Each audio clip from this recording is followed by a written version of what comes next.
Sanctus, Sanctus, Sanctus Dominus Deus Sabaoth. Bapak, Ibu, dan saudara-saudariku yang terkasih dalam Tuhan kita Yesus Kristus, salam sejahtera untuk kita semua. Berkat Allah yang Maha Kuasa senantiasa menyertai kita.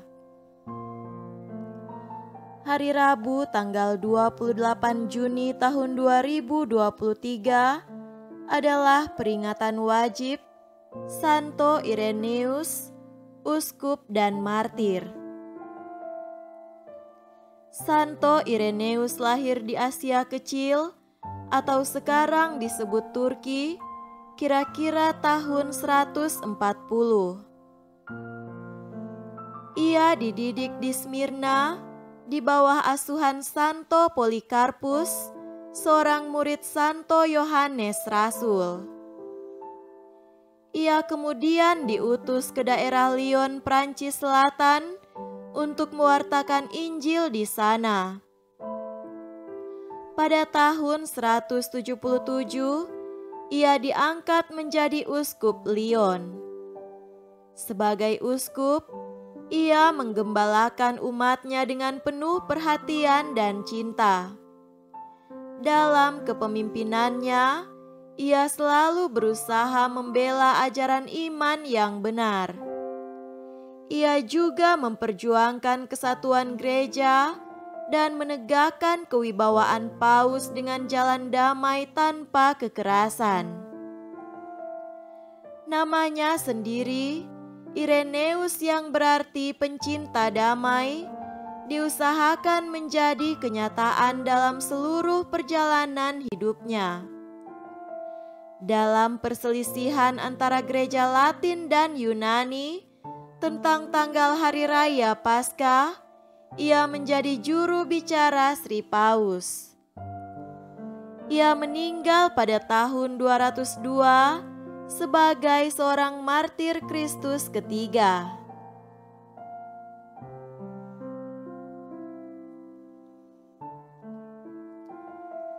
Marilah kita mendengarkan dan merenungkan bacaan-bacaan kitab suci.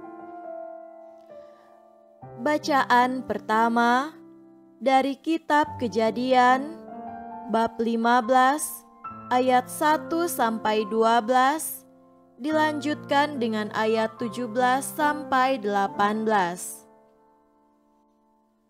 Kemudian datanglah firman Tuhan kepada Abram dalam suatu penglihatan. Janganlah takut, Abram, akulah perisaimu. Upahmu akan sangat besar. Abram menjawab, Ya Tuhan Allah, apakah yang akan Engkau berikan kepadaku, karena aku akan meninggal dengan tidak mempunyai anak, dan yang akan mewarisi rumahku ialah Eliezer, orang Damsik itu? Lagi kata Abram, Engkau tidak memberikan kepadaku keturunan, sehingga seorang hambaku nanti menjadi ahli warisku. Tetapi datanglah firman Tuhan kepadanya demikian, Orang ini tidak akan menjadi ahli warismu, melainkan anak kandungmu, dialah yang akan menjadi ahli warismu. Lalu Tuhan membawa Abram keluar serta berfirman, Coba lihat ke langit, hitunglah bintang-bintang, jika engkau dapat menghitungnya. Maka firman-Nya kepadanya, Demikianlah banyaknya nanti keturunanmu. Lalu percayalah Abram kepada Tuhan, maka Tuhan memperhitungkan hal itu kepadanya sebagai kebenaran. Lalu firman Tuhan kepadanya, Akulah Tuhan yang membawa engkau keluar dari Ur Kasdim untuk memberikan negeri ini kepadamu menjadi milikmu. Kata Abram, "Ya Tuhan Allah, dari manakah aku tahu bahwa aku akan memilikinya?" Firman Tuhan kepadanya, "Ambillah bagiku seekor lembu betina berumur 3 tahun, seekor kambing betina berumur 3 tahun, seekor domba jantan berumur 3 tahun, seekor burung tekukur, dan seekor anak burung merpati." Diambilnyalah semuanya itu bagi Tuhan, dipotong 2, lalu diletakkannya bagian-bagian itu, yang satu di samping yang lain, tetapi burung-burung itu tidak dipotong 2. Ketika burung-burung buas hinggap pada daging binatang-binatang itu, maka Abram mengusirnya. Menjelang matahari terbenam, tertidurlah Abram dengan nyenyak. Lalu turunlah meliputinya gelap gulita yang mengerikan. Ketika matahari telah terbenam dan hari menjadi gelap, maka kelihatanlah perapian yang berasap beserta suluh yang berapi lewat di antara potongan-potongan daging itu. Pada hari itulah Tuhan mengadakan perjanjian dengan Abram serta berfirman, "Kepada keturunanmu lah kuberikan negeri ini, mulai dari sungai Mesir sampai ke sungai yang besar itu, sungai Efrat." Demikianlah sabda Tuhan. Syukur kepada Allah.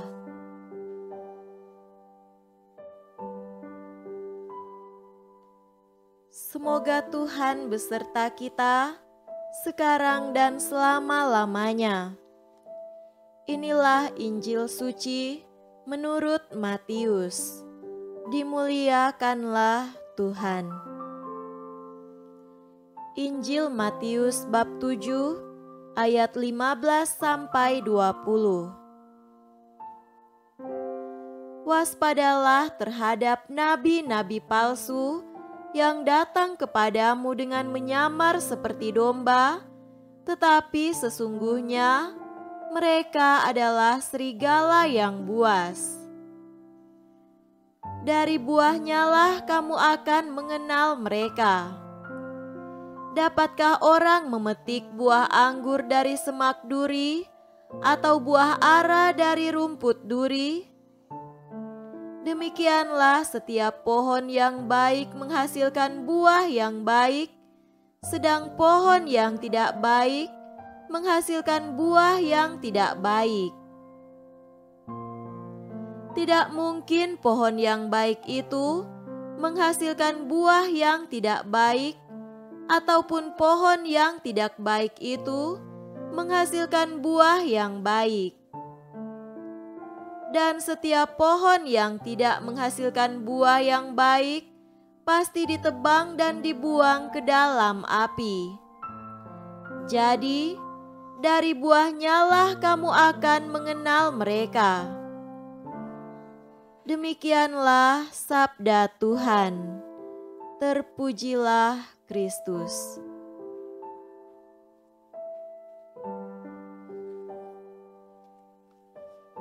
Saudara-saudariku yang terkasih dalam Tuhan kita Yesus Kristus, tema renungan kita pada hari ini adalah waspada terhadap tawaran dan pilihan. Betapa senang dan bahagianya menerima yang sudah lama dicari atau dirindukan untuk didapatkan. Seorang penambang yang mendapatkan bongkahan batu yang mengandung emas misalnya, atau seorang ibu yang mendapati dirinya mengandung setelah bertahun-tahun merindukan mendapatkan anak. Betapa besar rasa syukur mereka ketika mendapati bahwa doa-doa mereka dikabulkan Tuhan. Di balik semua itu adalah perjalanan panjang dengan 1000 bahkan lebih pengalaman yang beraneka ragam. Tidak sedikit orang yang berputus asa, betapa banyak yang mengeluh dan mempersalahkan Tuhan ataupun keyakinannya pada saat mengalami pengalaman yang sulit. Padahal sering terjadi ketika orang mulai menyerah dan bahkan tidak berharap lagi, saat itulah mereka mendapatkannya. Saudara-saudariku terkasih, kitab Kejadian dalam bacaan pertama hari ini bercerita tentang Abraham yang berjumpa dan bercakap-cakap dengan Tuhan tentang masa depannya. Di satu pihak Abraham mempertanyakan dan dengan jujur menyampaikan pengalaman kegalauannya bahwa ia dan istrinya sudah menjadi tua dan mereka belum juga mendapatkan keturunan. Di pihak lain, Abraham patuh percaya dan taat kepada Tuhan. Ia mendengarkan dan melaksanakan yang diperintahkan oleh Tuhan. Abraham tetap berharap dan meyakini tanda-tanda dalam korban yang ia persembahkan sesuai dengan perintah Tuhan. Injil Matius hari ini menceritakan bagaimana Yesus menasihati para murid untuk waspada terhadap nabi-nabi palsu. Dari buahnya para murid diajar oleh Yesus untuk mengenali mutu sebuah pohon. Buah yang baik datang dari pohon yang baik, karena tidak mungkin pohon yang tidak baik menghasilkan buah yang baik.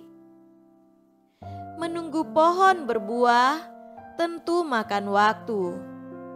Para murid diajar oleh Yesus supaya menjadi sabar dan bijaksana di dalam memutuskan untuk percaya.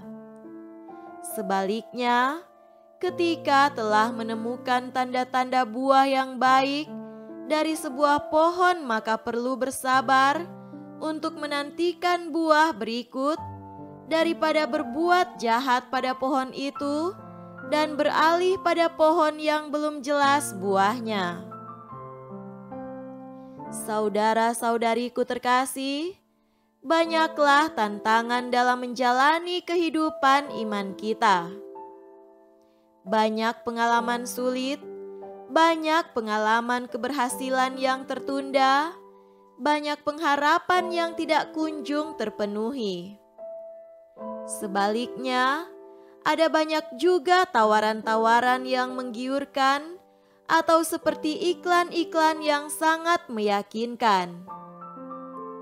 Sesuai dengan sabda Tuhan hari ini, kita diajak untuk waspada dan bijaksana menghadapi banyaknya tawaran dan pilihan.